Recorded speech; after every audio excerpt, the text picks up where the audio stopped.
Warning. You are now tuned in to 7 Mile Radio. 7 Mile Radio. Yes. What's up, everybody? You already know what it is. It is another wonderful Wednesday night here at 7mileradio.com. Truth Podcast in the house as always. Clap, clap, clap, clap, clap.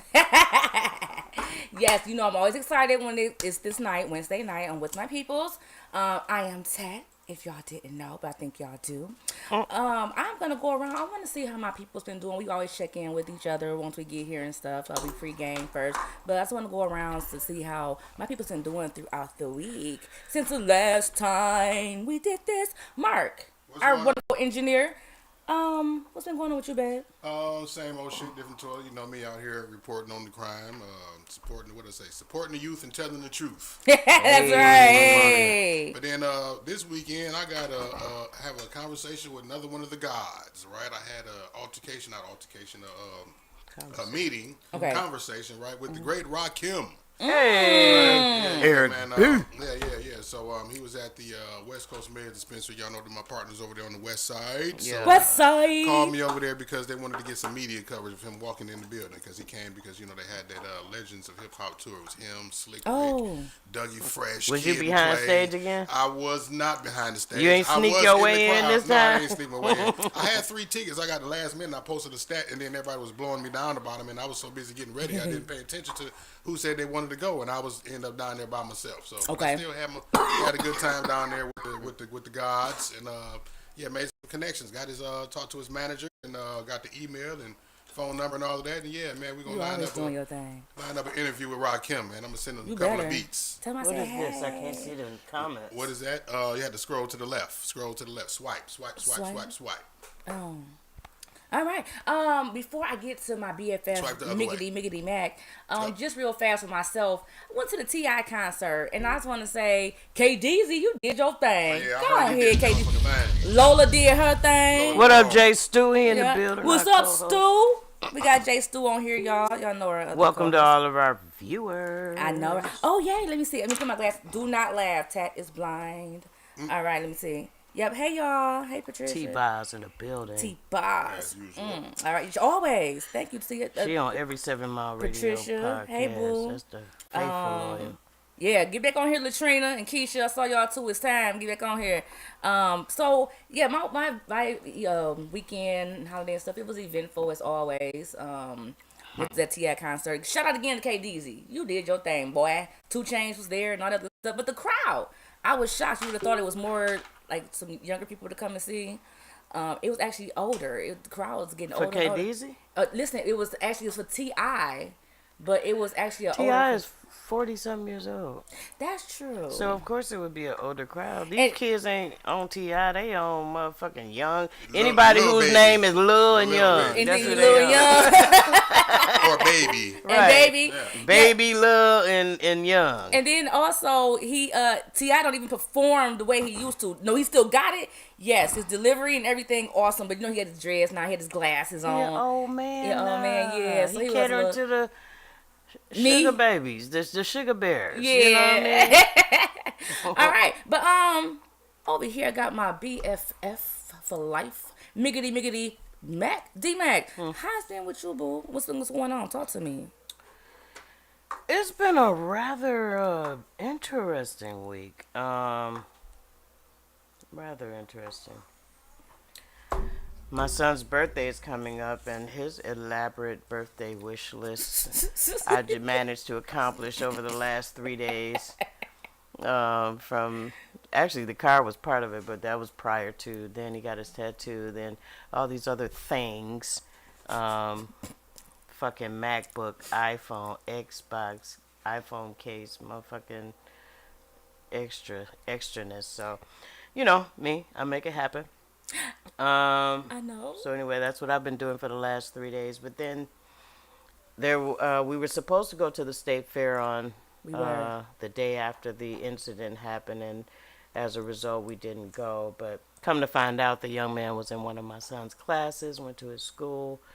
Channel 4 was up there yesterday, interviewed me for about 5 minutes and put about 1.2 seconds of the interview Babu got on her air. fang, y'all. Y'all gotta check it out. I'm gonna post But it on my page. I wasn't really concerned about that, but at the same time, I'm really worried about this generation, Yes, bro. let's Like, talk I about had to it. really sit down and talk to my son today. I said, how old are you? He said 14. I said, look at this. We're watching CNN. I said, look at this. Yeah. I said, this little boy is 14 that shot up the school, Yeah. killed 2 teachers, 2 students, and injured other people. I said, what is going on with y'all?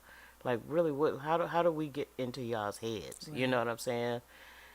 And he was like, it's not me, Mom. I know. I said, but this is your age group. Like, you got to be able to tell me something. Like, what's going on with this age group that y'all so angry and y'all just don't have any problem-solving resolution or conflict resolution skills? It's like everything has to come down to jumping or killing. Right. Shit, back in the day, Mark, did you used to hoop? Yeah. You know how y'all be on the basketball court, y'all might scrap, right? Right. But guess what? Y'all meeting right back up Yeah. at that same hoop the Yeah. next day, game starting over, Yeah. right? Everybody lives. Yeah. Now, I'm talking about over the pettiest shit, people dying, bro. Man. And I told him, I said, it's almost like y'all, Over nothing. your whole generation is being wiped out by each other. Yep. I mean, And it's sad, and it's not just the boys. And sometimes, not. and I was about saying, sometimes not. It's literally over nothing. And It's just really like what nothing. D-Mac said, it's not the boys all the time. Uh-huh. Because it was a situation right over here off of Hoover and Grinder over the summer, where there was I believe there was a birthday party, and a little girl who was 14, in between 14 and 16, somewhere off in there, Right. was she came to the party. Within 15 minutes of the party starting, the party got shot up, and she was the one that lost her life. She just got to the party. I was scrolling through TikTok today, and there was a young girl. There was a story about a young adolescent teenage girl who, I don't know, she had beef with some girl. She rolled over to her house in her car. Yes. They fought. She got the better of the girl. They Yes. shot her 40-something 40-some times times. and What? took her car. But did bruh. y'all hear what did y'all hear what one of them said to her? And that's what you get for trolling. Y'all know what trolling is, right? That mean you keyboard gangster shit. Yes. You know what I'm being on saying? Like, social this media. shit is coming off the book, off of social media, Yes. into real life, into the streets, into your homes. Yeah. And it's like, I'm not understanding. I mean, I'm understanding. And the problem is that they have so many other influences other than the parental influence Right. that's driving them. This shit is crazy, from the video games to social media to movies to, you know, whatever is. the fuck. Like, it's so many things infiltrating their mentality Right. to where we gotta really be on our kids' head to counteract everything that they're taking in otherwise, So right? Yeah. Because at this point they're very impressionable, you know, and so these, like you said, they under the influence, you know, and unfortunately we don't have the villages that we used to have back when we was, you know what I'm saying, coming up. You know, that's schooling them and, you know, everything else. You know, it's okay. Yeah, Well, like, I think we do have the villages. I just think this new age of parenting doesn't allow the village to do what the village can do. Everybody's so defensive It's so of their different. children, to where if I tell you to do something concerning you, if I tell you something about your kid, you're defensive and you don't want to believe. Like, I really had to believe. It's like it's challenging their. You understand what I'm saying? they Like, do. I know what I put into my son, but Right. I also know when he's not around me, he's a different character. Right. Right. So I can believe some things that I hear just based on what I've experienced. Right. Right. But some of these people really think your kid is the same every day, all day, whether they're with you or not. Right. Most kids are on their best behavior in the presence of their parents. And so you might think your child is an angel. Right. And then But you quite got- truthfully, they at the not. end of the day. But then you got those other ones, these new school day and age, whatever it is, parents, whatever and stuff. They so ghetto acting and everything else, whatever, so full of anger themselves, you know, because they didn't receive the love and support and the guidance and everything else themselves. You got those that's going up there, whatever and stuff. You ain't gonna say nothing to my, and I'll fight you. And they got a lot of those, you know. It's sad, though, because they wiping out their whole generation. They are. Every day you look on social media, you see somebody's teenage son or teenage daughter being killed, or somebody burying their child, and that's just not the order. That's not the proper order. That's you know. true. So That's true. I don't know. I pray for this generation. I pray that we as parents get more involved. I mean, we don't have to say yes to everything they want to do and everywhere they want to go. That's right. Sometimes it's okay to say no, and you might just be sparing them from something that night. And that's Listen to your intuition. exactly And quit trying to pacify right. and please. And I'm not saying that that was the case here, but these kids really need guidance. They do. And they need leadership. They do. And they need parenting They do. more than they need a parent as a friend. Yeah. Because I wish, and I hope. Because and my son don't understand why I tell him no I half know, the time. you know. But he figure it out later on after the fact. That's like one of my nieces, upset, pissed off. I guess some people didn't really care for her or whatever it was, and they didn't invite her. Remember when the tragedy happened with the kids, or that party got shot with all them kids, right? My niece knew a lot of them, and so she didn't get invited to the party, right? And then it was like, look, you don't want to be on every scene. You understand? And always take that if you didn't get invited or you missed it, it was not meant for you to be This is there. what I tell my son. You don't have to be everywhere every time. That's right. Pick and choose your events. Yeah. And pick them based upon the people, pick them based upon the atmosphere, pick them based upon the event. That's right. But you have to start thinking now at this age. You do. You're at the age where they're dying. That's the trouble, though, because a lot of them don't have the discernment and the ability to foresee certain stuff like that in their friends. Yeah. And you want to know why they don't? Because they're too much of a follower Yeah. and not a leader. Yeah. Because if I was a leader, I know I can discern all the people that are And following Right, me. exactly right. That's Right. exactly You understand what I'm I saying? was. I wasn't a follower like that. You know what I mean? Yeah. Yeah. And so yeah, that's my little spiel. I just pray for this generation. I pray for the family of young Darion. And I just pray for this generation, like God, like at this point we need supernatural intervention. Because apparently we don't know what to do. We don't know how to connect. We don't know how to intervene. We don't know how to interject. Right. So we got to lean on our higher power and ask him to intervene and touch these kids' hearts, touch their minds, touch the parents that's leading them, touch the Yeah. people that are influencing them, Yeah. and move from there. But Yeah. it's a sad state of affairs when you have a 14-year-old getting killed at the state fair, and then the next school day you have a 14-year-old killing Right. teachers and students at a school in Georgia. Yeah. Something is going on with this generation. I don't know if it's the infamil, if it's the McDonald's, if it's the artificial foods, artificial whatever. I don't know if it's the influence or if it's the social media, but something is going on with this generation to where they're almost wiping themselves out. Matt, do me a favor and read the comment that just came from our viewer Erica. Thank you, Erica. Erica said, I think conflict resolution classes would be a great thing to put back into schools. Also mechanical classes, home economics, etc. But for the most part, would homeschool mine if I had children. You know, I homeschooled my son for a long time for different reasons, but I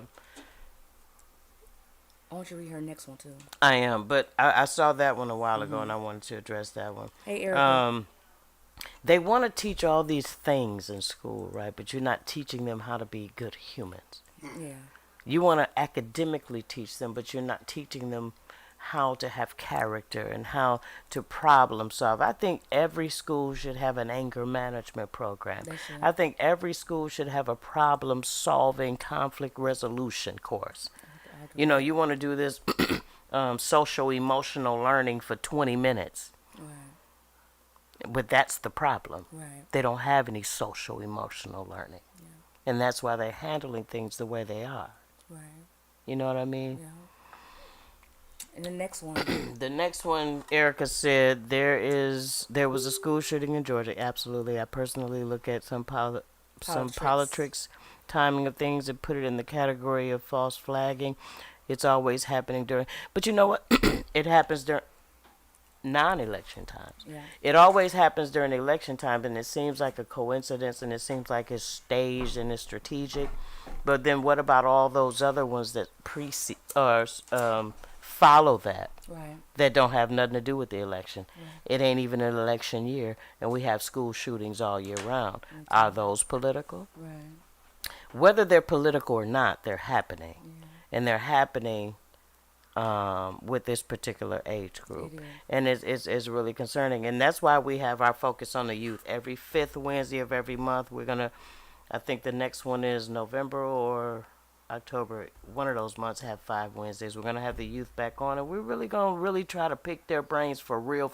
Yeah. We're gonna go a little deeper, Yeah. because something has to happen to reach these young people. Something has to happen to penetrate their thought process, Right. because they're not thinking. Right. That's right. They're they're responding. Right. And they're being, what's the word? It starts with a P. I can't think of it right now. Okay. But they're no, it doesn't start with a P. They're impulsive. Okay. And they just respond out of their impulses, and nobody pauses to think about the consequences until the consequences Until it's. come to pass. Yeah. That's true. All right, that is not the topic tonight, but we did want to honor and Darian's young life, and we wanted to speak a little bit about these young people, and give y'all a heads up. We're gonna have another youth summit, and we're gonna really get into some shit and really try to understand them, why they're so angry, what are they so angry about, what can we do, what can we realistically do to help them. Because sometimes you got to hear from them. We might think, okay, we need to do this, we need to do that, Right. but it's ineffective. It's not impacting, and it's not changing anything. I totally So agree. now we need to understand, what do y'all need us to do? That's true. Not what we think we need to do. But anyway, the topic tonight, There we go. life after incarceration. We're going to hear from our co-host, Ms. Tad, who's been very transparent about her